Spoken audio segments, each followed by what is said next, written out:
Imhotep African family. We have some of the winds from this Ian hurricane, and so I had a little technical starting out, but welcome everyone to today's Building the Lighted Temple Wisdom service. And once again, it's a pleasure to be with each and every one of you. For the purpose of the recording, I am Dr. Nteri Nelson, a metaphysician, a licensed clinician and educator, and co-founder of the Academy of Kemetic Education and Wellness. So welcome. I had to restart my computer, so I saw people had arrived, and then I had to start over, so we'll give folks a chance to arrive. All right, so in the midst of these troubled times, and certainly we're all holding an awareness of these troubled times with, raging waters and earth moving beneath our feet, and in the midst of threats of nuclear warfare, we come into this resonant vibrational field, this etheric space that we have been cultivating, that we may amplify our vibration and distribute the light. This is liberated space, beloved, so welcome. And before I say good morning to each and every one of you, just some new news updates, NU''S. At the Academy, we had a tremendous birthday and celebration of community, family, and friends.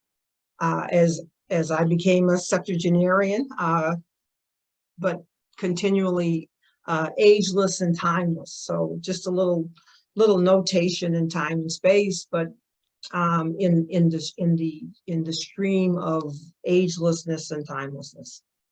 And I was so surprised and delighted to have members who traveled far and wide, and many members in this group. It was just a delight to see each and every one of you, Nora, Horace, Martha, and just to have you all three come together, and that was just a wonderful surprise. And then, so many who were local, Nikki and Diane and Paula and Nellie and many, many more. And we had this event at, so many of our members were present who've been members of the Academy of Kemetic Education and Wellness since our founding, 1999. Andrea, an original founding member, and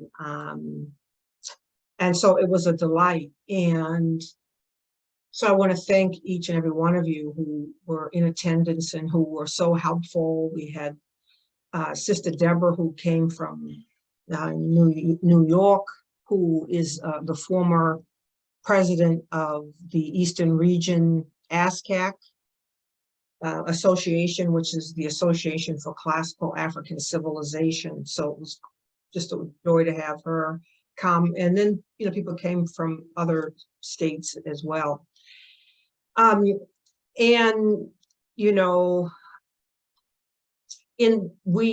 this very moment, very present, palpable moment, we've just been witness to this hurricane Ian, and one of the things I have been teaching for some decades now is the importance of whirling. And one gets a very physical, the law of physics and metaphysical witnessing of the power of whirling when you see the energy and the force that may be garnered in this activity of whirling. And so I teach that whirling as an advanced yogic meditation practice to do many things, foremost of which is to garner and harness tremendous energy, as we see in this hurricane. But everything in the universe, as I have shared, beloveds, is whirling.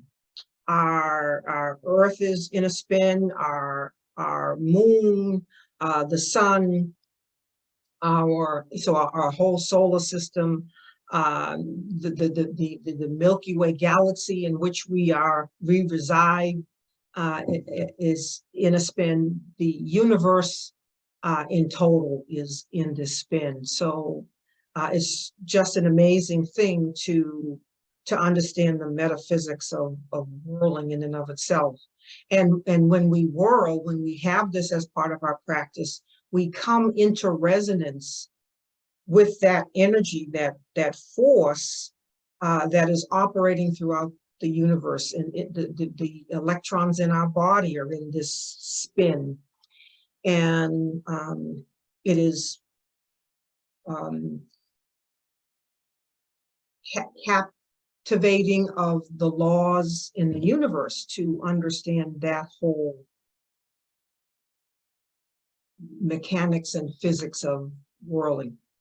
And on that note, beloveds, another little news item is that I was asked to be in a fashion show at MIT, where, because it's going to be artistic, but it's called Afrofuturistic. It's artistic, but it's also bringing in that, you know, scientific, metaphysical aspect. So I was asked to swirl down the runway with wings. So this should be interesting. Lots of things happen when you become a septuagenarian, which also has its resonance now in the sevening that permeates our universe. There is a septenary that permeates our universe, the 7 planes of consciousness,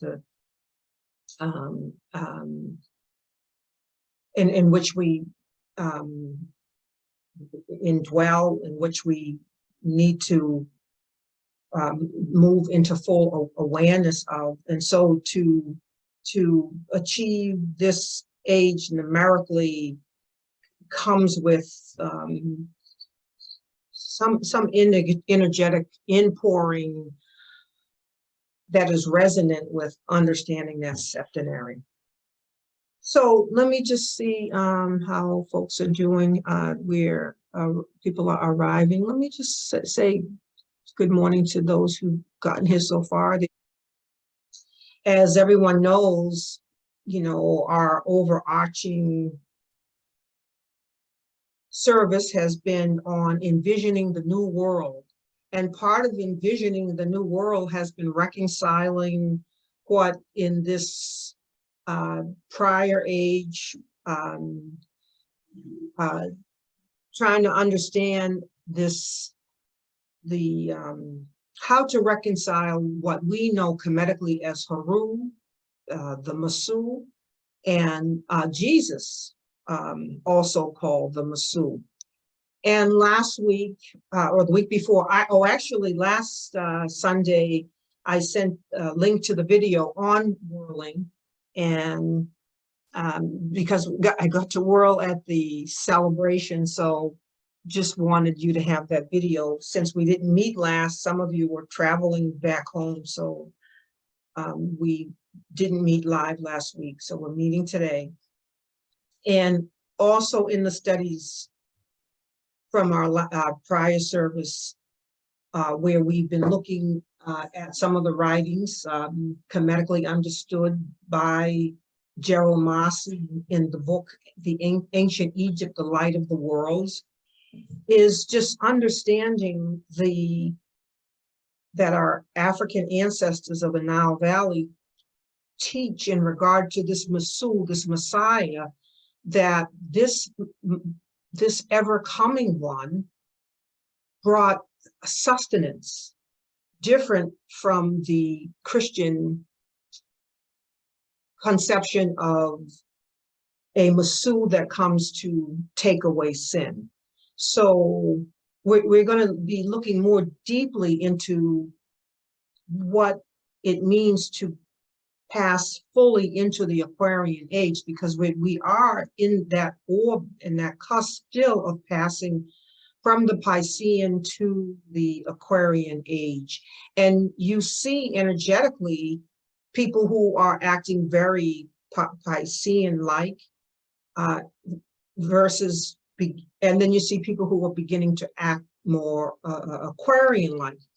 And within any band of energy, astrologically, we always have to look at the higher turn of the spiral, how that energy is expressed at its optimal divine level, or how it may be expressed spiral down at its more coarse base and unrefined level. And that's true within the Piscean age, that's true within the Aquarian age, or the Age of Hapi, also called, and in all the ages. So we are in bold territory, beloveds. And in order to be here, as I have said, we have to move from a very wide angle lens to be in this standing. And in that standing, one of the things that we have to do is have this great fluidity in the mind, to be just very fluid in this looking and sighting. And we also have to, I am fond of saying, unstick ourselves like Velcro. We have to unstick ourselves, because that getting stuck is about the emotion and attachment. And in order to fully see, we have to stand back of often the attachments that we have in order to see clearly. Because we know, as we have been talking about, this world is out of whack. But if we are going to build a world in accord with the divinely intended architectural design, plan, and purpose, what will that look like? If we are going to be co-creative in that process, what is it that's out of whack in this world that we're making this dimensional shift to move forward from? And it's not that the world itself is going away, but the old paradigms that were qualifying energetically and shaping the events in this world period, we are moving out from. And foremost of which, I'm sure you'll all be delighted about this, is that we are moving out of a white supremacist paradigm and a material consciousness that has really gripped this last age, which is the Piscean age, a 2,160-year period. And the things that we see happening are because of this dimensional shift. And I won't go into the great detail of that, because I have video after video after video of that shift. But that's why we see the tumultuousness and the destructiveness, because it is the thrashing of that tail in the closing of this cycle. And it is, this cycle has been dealt its death blow. It is in that process of dying. So make no mistake about that. Even though this seems like rough waters and rough winds and earth moving beneath your feet and fires, et cetera, and the threat of that, I dared not even want to speak his name, saber rattling to use nuclear war, and humanity still has to pass this test of where it has the capacity to do so. So just know what time you incarnated in. You got to know what you signed up for when you incarnated at this time. And if you've incarnated at this time and you're listening in today, and you're listening in each and every week, just know that you are well prepared. You are well prepared, and that the earth is in good hands in your stewardship, because you're awakened, woke, and awakening more and more. We're all awakening more and more. And, you know, even at the celebration, that room was a room full of awakeners and warriors, spiritual warriors. And, you know, and it's one thing to be, you know, people walk around, they're talking about being woke and all of that. There's a whole number of layers to those pronouncements. But when I speak about it, there is those among us who have come to be awakeners. And just like the people, folks in the 60s, the freedom riders who sat at the counters and were beaten and spit on, and you know, they took some real bruises, and even were deaf to then have the freedoms that would come later. And so there are those who go up in the counter now, and they just order anything they like, not even sometime aware of what it took to sit at those counters. And so that role of awakener is an important role. And so folks who sit at the counter can speak about, well, now I'm woke. But let us never forget those who did the awakening, those who are in the process now of still doing this awakening, and put themselves at peril, and so on. Let me just now, so please do put your questions in the Q&A, or any comments you want to make in the chat. So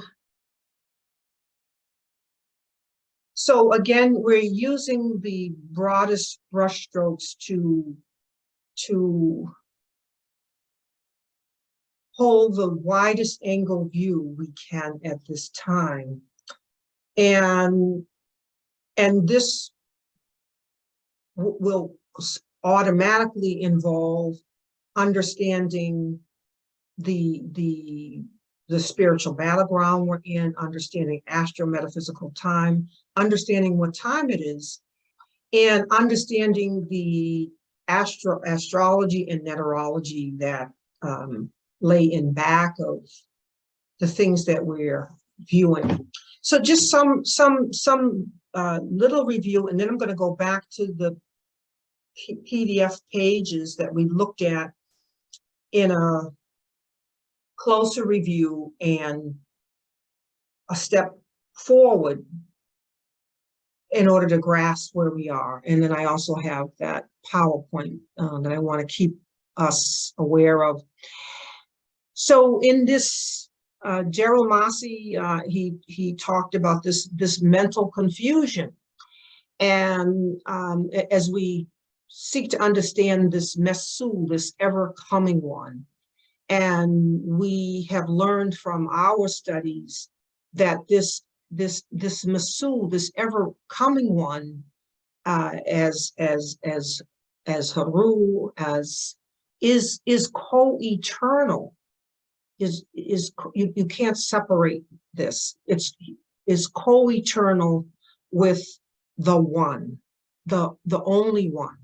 So our question today, as we left off last time and going forward, is how are we embracing the Messu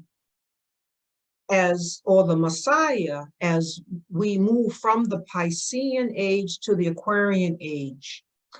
Because when we look back and look historically at what's happened in this Piscean Age as we make this shift fully into the Aquarian, is that we can see that there were people who adored the imaging and the symbolism of the Messu that made its appearance in this age, and the ideation, the symbolism, and the ideology or the doctrine that went with that. And while being keenly aware, as others have been keenly aware of what has happened to African people in this process, as the, that white supremacist paradigm and this Christian dispensation have been inseparable. I actually was featured briefly in the documentary on this subject, the white supremacist paradigm. And that there is no separation between those two. So we have to look at all of this. And so then, as people who have been a part of the Maafa, as a people who have been hugely impacted by this white supremacist and Christian paradigm in terms of the Maafa and the destruction, how do you reconcile this Evercoming One in that appearance, in that age? And what do you garner? What are we taking as we move now into the Aquarian Age and the appearance again, or the continuity of appearance in the Aquarian Age, or the Age of Hapi, of the Evercoming One, which is now an age qualified by those Aquarian energies. So those Aquarian energies are informing what will happen in this age that is now upon us and that we're now moving in. But if we're to be co-creative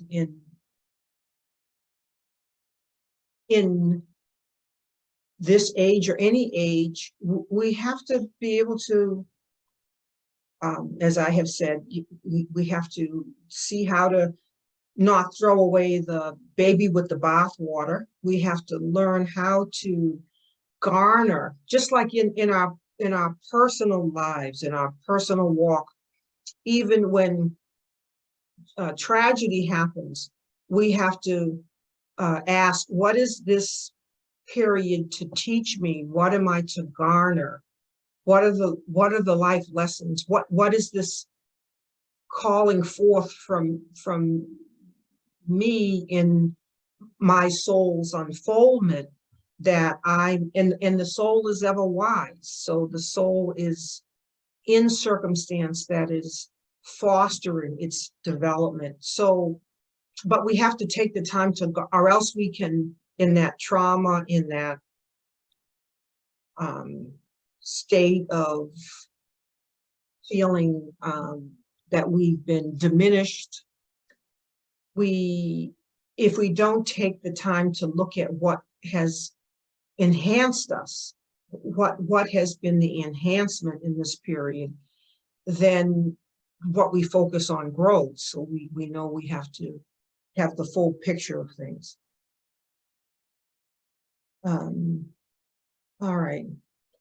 So we're making this dimensional shift, and I'm going to show you some imaging in a minute of that processional cycle moving through the 12 signs of the zodiac, and how in each age there is something happening, and we're right in the midst of shifting from one age to another, where we have to figure out what we got in order to go forward.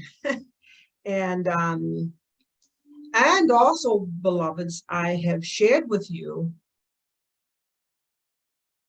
the key psychological work that we have been doing, which is in that disconnect from the things of this age. We have gone to garner the wisdom of what we are calling here our primal wisdom from our African ancestors in order to replenish ourselves and renew ourselves and remember the tremendous contribution that our ancestors have made to this world, period. And at the same time, beloveds, the same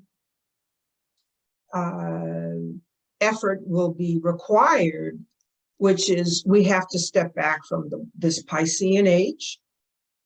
And once, okay, yes, we are a people who have a history. We have done and do amazing things. And we have bolstered ourselves because as a people who had been told they hadn't made any contribution, we needed that nourishment and bolstering. So we've been in that process of reclaiming our history. But we are going to have to, beloveds, unstick ourselves from that if we're going to be able to be with the procession of the equinoxes and just sort of move very fluidly. And it's going to be in that fluid movement that, and in that fluidity, what we can hold on to is that our garnering in each age is about a sustenance. It's not about sin. And what do we need in each age to be the fullness that we have always been from the beginningless beginning?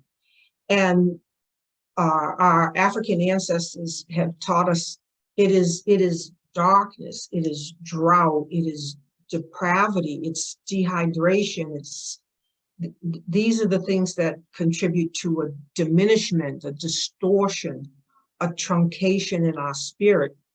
And so what do we need in this eternal access? How do we position ourselves, our awareness, to be accessors to the fount of all possibility, that we may be the fullness of the one true self? And so it is in this Piscean age that there's been this adaptation of this concept of sin. And if you think about that, that could just weigh you down. I mean, you're just full of sin, just overcoming sin. And how do you tell an infant that they are full of sin and that is just arriving in this world? So, we want to be skilled here in terms of how we're understanding this journey. And we're looking at how things have been framed in different ages. How when we step back, when we look in the of the I'll hold this up, the first eye, how are we moving with the precession of the equinoxes through the constellation, through all of the signs? How are we understanding the journey? And beloveds, note that we wouldn't necessarily be having this conversation if we were in the middle of this age. We're here just like when the year 2000 came, people said, oh, I'm a millennium. Oh, it's like a dawning.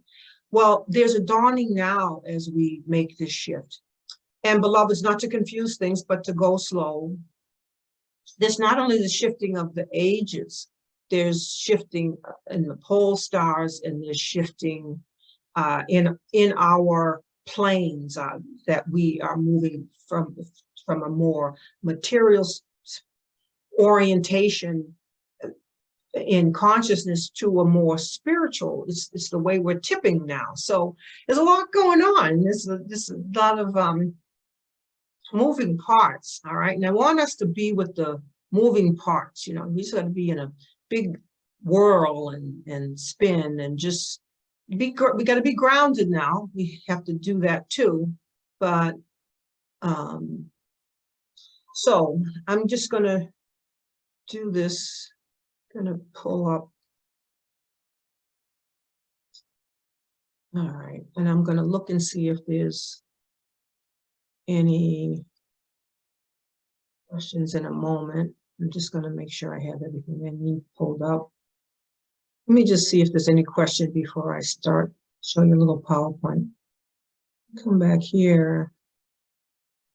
And okay, no questions, anything in the chat. Let's see. All right, I didn't see Horace's, Nora, a great and grand rising family, such a most loving celebration, much love to all. Horace, I had a wonderful time at the party, yes we did. And Maafa Hotep, just to know, Dr. Nteri is not only an awesome educator, she is also a dynamite, well, back at you, Maafa, you got some moves. African dancing in the house for sure, for sure, for sure. All right. Okay, so let me go here. What is this? Oh, I have to share my screen. Now I'm going to share my screen. I just want you to see what we saw last week, and just we will be continuing. Now I will tell you what some of the, not only just the temptation, but what is also coming through spirit, what I'm also being spiritually urged to do more urgently too, in addition to these vast studies, is to do the metaphysics of nuclear power and nuclear weaponry. So that, because that's all part of our Kemetic technology and understanding. So don't be surprised if we follow along here and then we interjected, because there's a lot of saber rattling, and I want us to have an understanding of that capacity and what we need to consider as initiates in this work. All right, so you know, you've seen this. Let me find my little thing. Annotate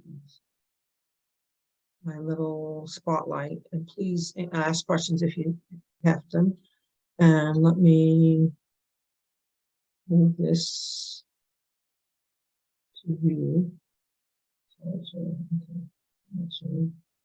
Okay, so there's this slide, and we know our African ancestors have given us this work, this slide, this in their charting of the stars, their charting of naming of the stars, and the observing of the equinoxes, the shift in the equinoxes. I mean, our African ancestors went through a 26,000 year period of observation and then went into another, because you watch something to see if it happens once, and then you can confirm if you see it again. So they have given us this science. So we know of their carvings on the wall, this is the from the temple of Indira. And we've been talking about how this is a sustenance and not sin. It was thus salvation came to Kemet periodically in the new life of the Nile, and thence the Savior who was imaged in the likeness of a fish. So I talked about that last week, but let's go here a moment. So here, beloveds, you see once again the constellations, the signs, this 25,920 year precession of the equinoxes. And we are really hitting the rewind back 10,000, 11,000 years as we look at the precession, which brings us now in this shift, which you see indicated by these hatch marks that I've made in the diagram here, where we're moving from this Piscean age to the Aquarian age. But beloveds, it's, as I said, it's more than that.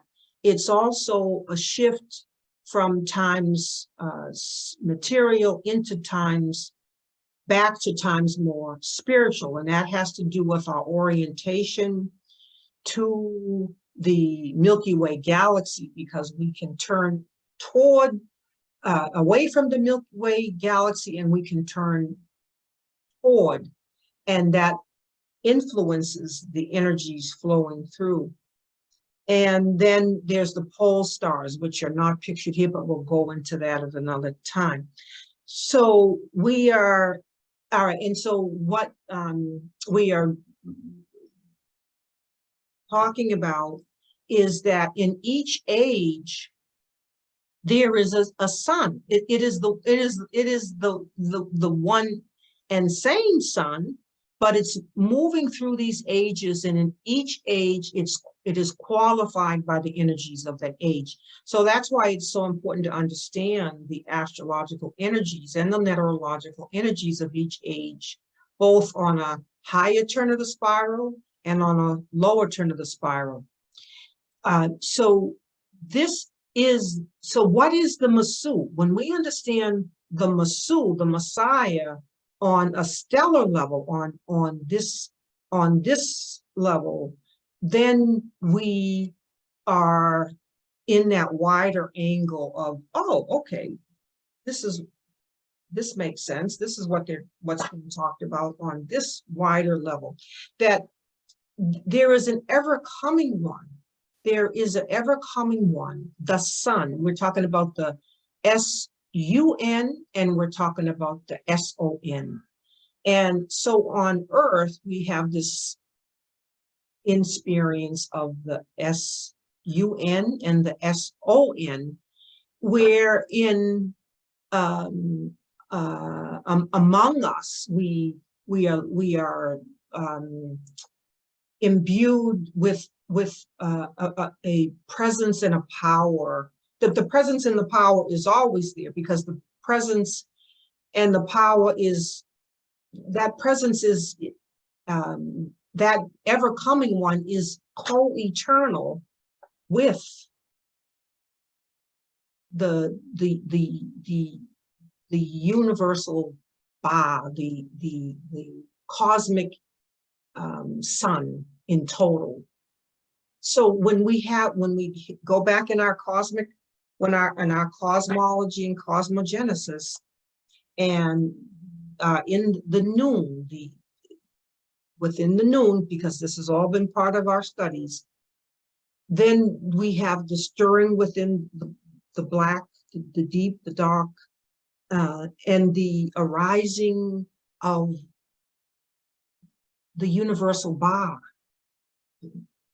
the cosmic sun, also called Ra, and that's on that universal level, in total. Then we have our local sun that we saw rise on the horizon, and which is our symbol of, because our ancients couldn't see the universe in total. but through their symbolism, foremost of which is Kepera, they imaged, they were able to, through the law of correspondence, intuit the universe in total. All right, so having said all that, we're going to go to, so we know that there's an ever-coming one, the same ever-coming one, who's coming in all of these signs, through these constellations.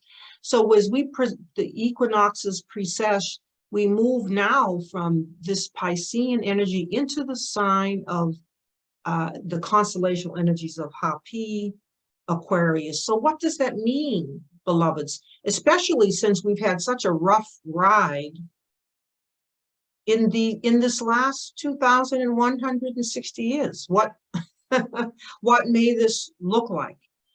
And what is it? What is our takeaway? What do we, when we move through this narrow middle passage to move into this new dimension, what are we taking with us? What was even of value here? and that might sound like a harsh saying, you know, what was of value? Well, you know, we have to, we can't focus purely on how we have felt diminished. We must focus on how we have been enhanced, because that's the garnered strength we're going to take into this new, and it's going to be the guiding force of how we design, how we are co-creative in intuiting to the design of the new world, of how we are co-creative in building the new world. We want to be co-creative,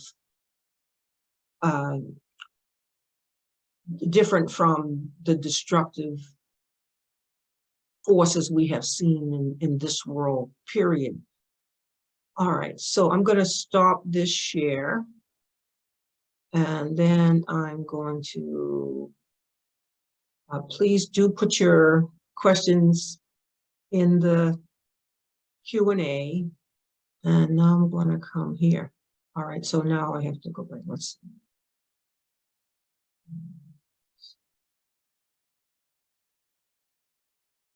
Give me a moment. Let's share my screen. Okay. All right, so I trust everyone can see that this is, again, what we looked at 2 weeks ago. It's called The Jesus Legend Traced in Egypt for 10,000 Years, Book 12. Please let me know in the chat if you can't see that. Paula says, why does Aquarius come after Pisces in terms of our timeline? Excellently expressed. Okay, okay. Bob, and then let's see, we got a few other chats. Diane says, Bob Marley, have no fear for atomic energy because none of them can stop Jah time. Redemption song. Well, you got to come forward, Diane, and bring that poem through, that song through. You know, you might read it, you might sing it, but please bring that through. If you have it today, we can maybe bring that through. Let me know if you can lay hands on it so I can invite you in to do that. And Martha says, okay, she has to do something here. And Paula says, why does Aquarius come after Pisces in terms of our timeline? All right, this is good. This is good because and this is where we need to ask these questions before going forward, because we want to move with understanding as we move forward. So in order to answer Sister Paula's question, oh, and by the way, there were also numerous awards given out at this celebration, because it was certainly a celebration of my birthday, but it was a celebration of you, the community of family and friends. And as I say, I am because you are. and eternal gratitude for each and every one of you who have touched my life, and I in turn hope I have done the same in yours. And so Sister Paula was one of the awardees for being on our board, and so is Andrea and others who also likewise received an award. The Imhotep Award of Excellence. And we know Imhotep is the father of medicine and a scientist, astronomer, architect, and so on. The multi-genius who is our ancestor. All right, so in order to answer this, Sister Paula, let's go back to, going to stop my share here, stop share, and I'm going to go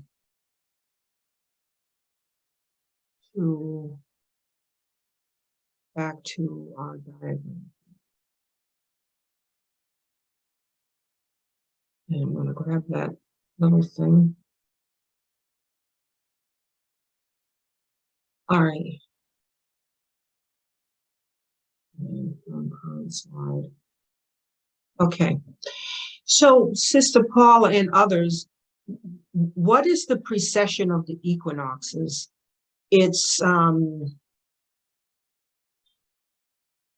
to answer this, we start with what are the precession of, so when we look out at the eastern horizon at the spring equinox, the sun in the sky you saw this morning for your bearing, we're looking at the equinox where the sun is rising. And when we come to the spring equinox in March, and we look out, when we look out behind the sun, if we look at the constellation behind there, we see a constellation, and that constellation is there for a period of 2,160 years. It's just in back of there, and it's, however, it's ticking backwards. That's why it's called the precession of the equinoxes. It's ticking, and it has to do with the wobble of the earth and some other factors, but it's ticking backwards. So when you come back, there's been a tick. There is 30 degrees in each sign or each age, 30 degrees. And the sun is in each of these signs 2,160 years. And when we multiply, in each degree in this is has a value of 72 years.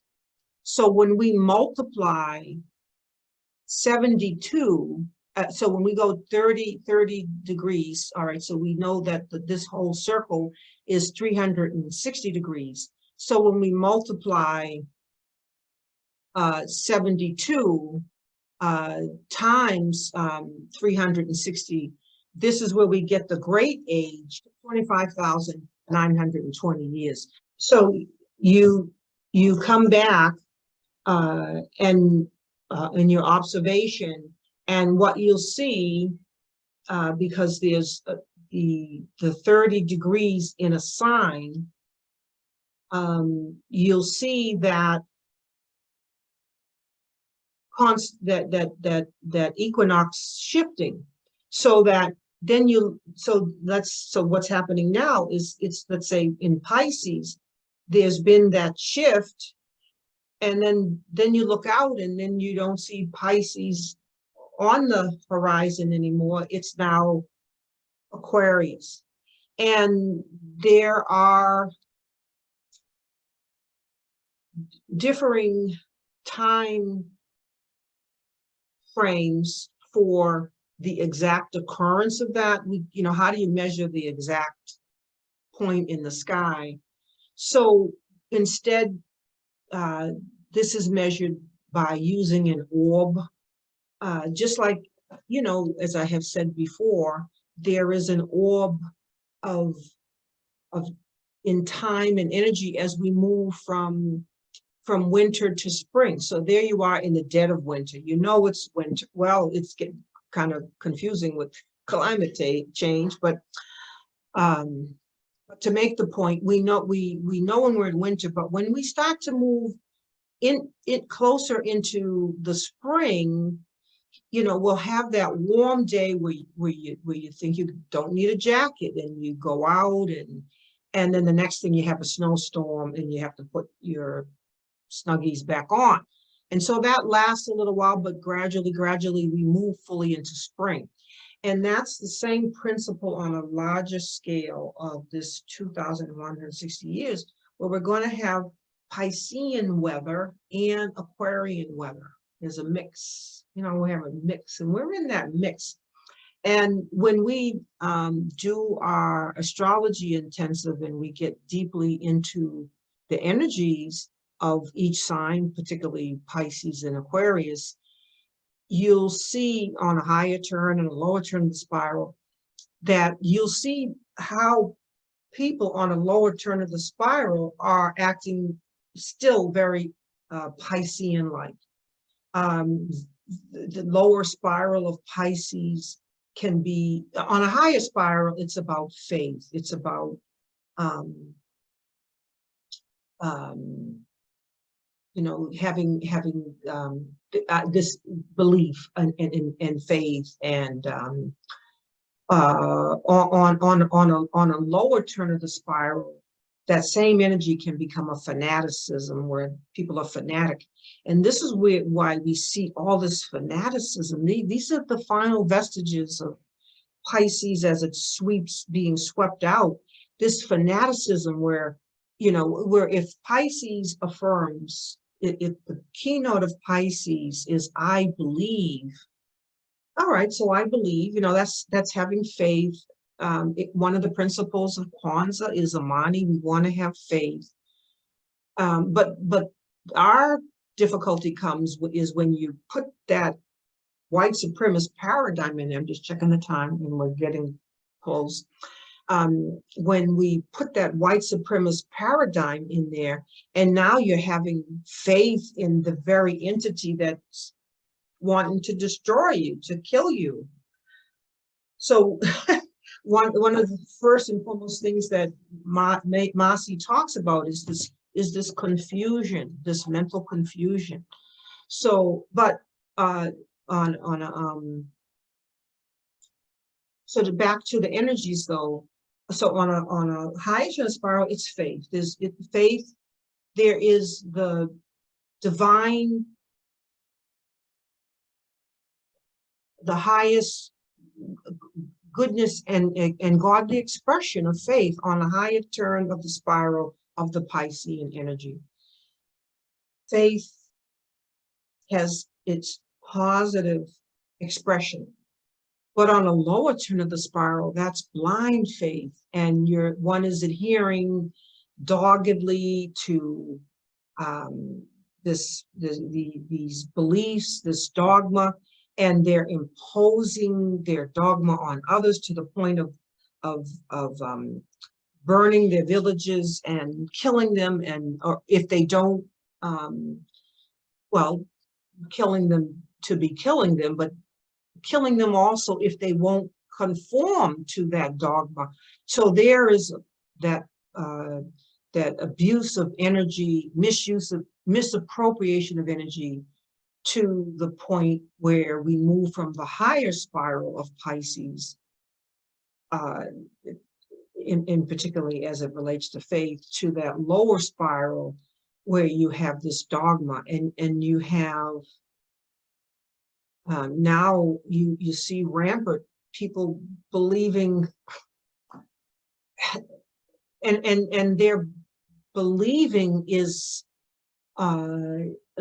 when you look turn that inside out, it is principally how they are distorting truth, and no longer adhering to truth.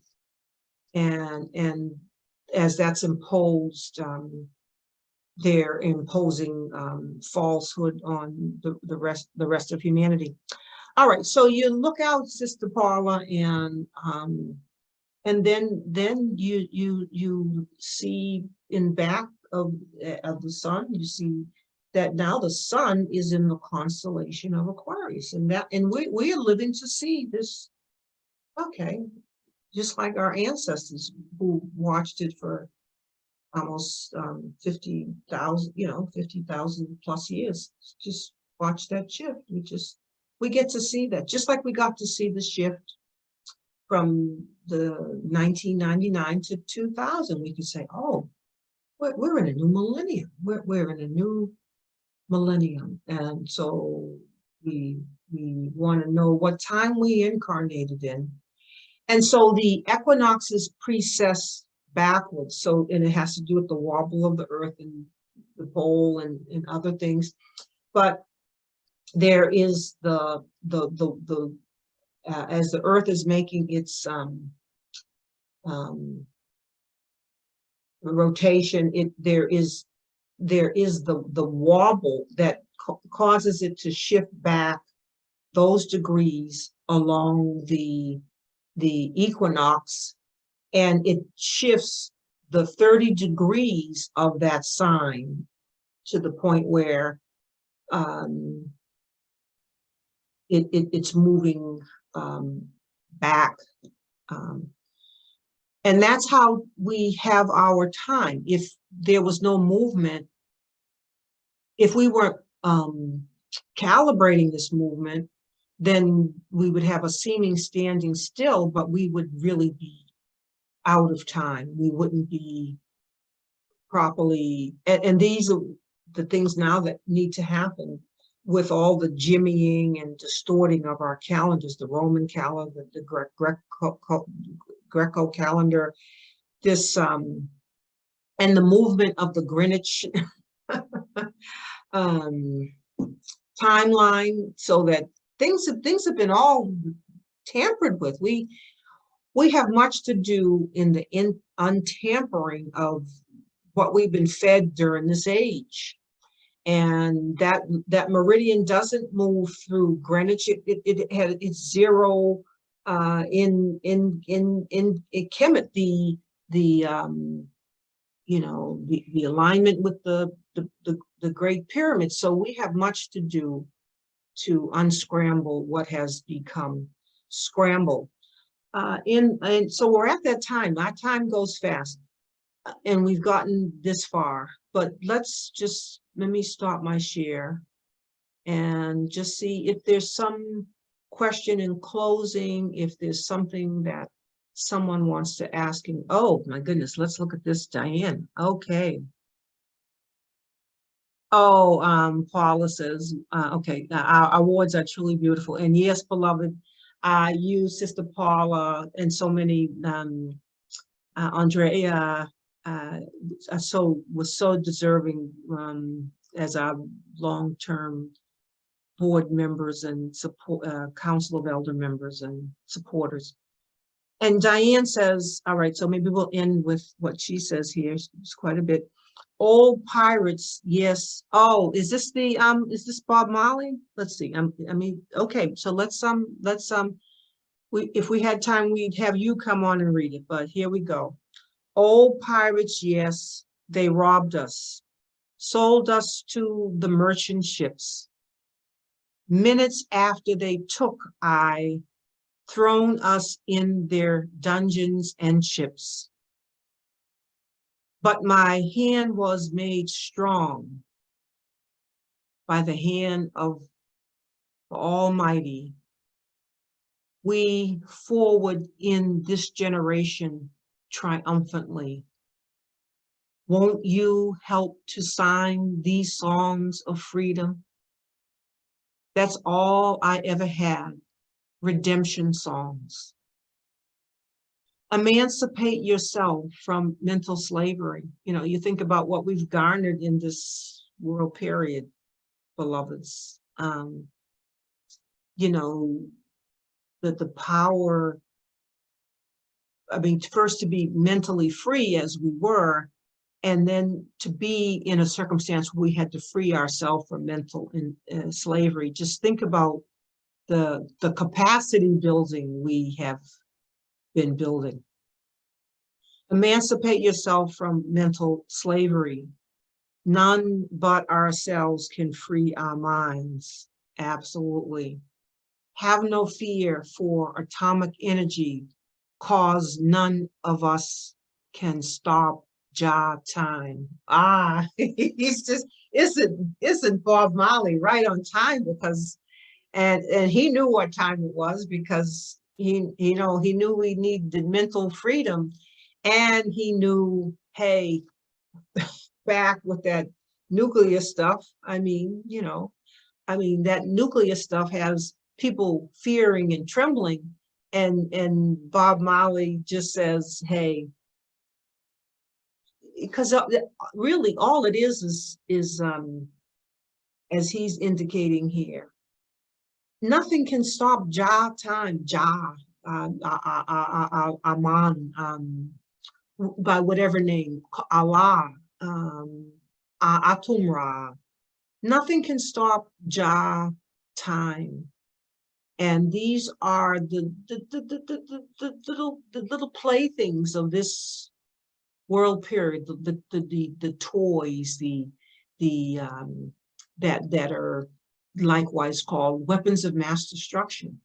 And our African ancestors, we had this capacity, we had gunpowder, but we focused, the bowman, the power of the bowman and the power of the sphere to use that sharply pointed tip and after asking for the blessing and the sacrifice of that animal, to have that single kill to feed our family, to even have the single kill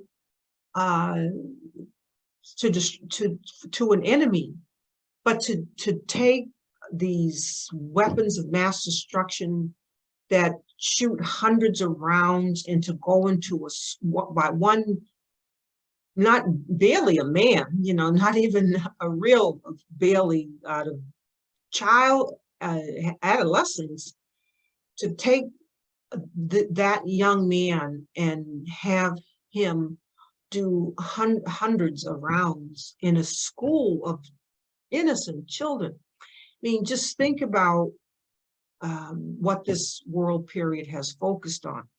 But Bob Marley says, nevertheless, none but ourselves can free our minds. Have no fear for atomic energy, cause none of us can stop Jah time. How long shall they kill our prophets while we stand aside and look? Some say it's just a part of it. We've got to fulfill the book.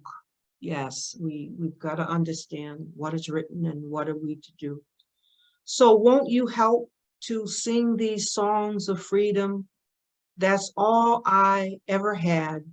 Redemption songs, songs of freedom, songs of freedom. Oh, Dua Diane, thank you so much for bringing the voice of this ancestor into our Building Lighted Wisdom Temple service today. And so let us hold beautiful teaching, Paula says to all the panelists, beautiful. Let us hold and in our hearts and minds, what are we garnering in this world period that we may utilize as our strength in crossing over into this new world that is dawning. It is so palpable. Do you feel the new world dawning as this old world well, crashes and burns. Just know that the world is not coming to an end. We are moving into a new world, and we are moving forward prepared. Horus says, the whirler Mama circle 7 persists and has no beginning and ending. We can, let me just see. Let's see. The whirler Mama circle 7 persists and has no beginning and ending. We can take that with us. Yes, Horace. And Paula says, yes, I feel truth is here. Yes, Nikki, I needed this. It's easy to become susceptible to all the fear. Absolutely. Yes, and Bob Marley is, you know, guiding us here. And Anika says, forever loving Jah. Dua. Oh, Paula says, what is Dua mean? It means praise and appreciation and thanksgivingness. And when we say Dua, we're saying thank you. But when we say Dua, it's like thank you very, very much. Thank you. It's like an emphasis when we put the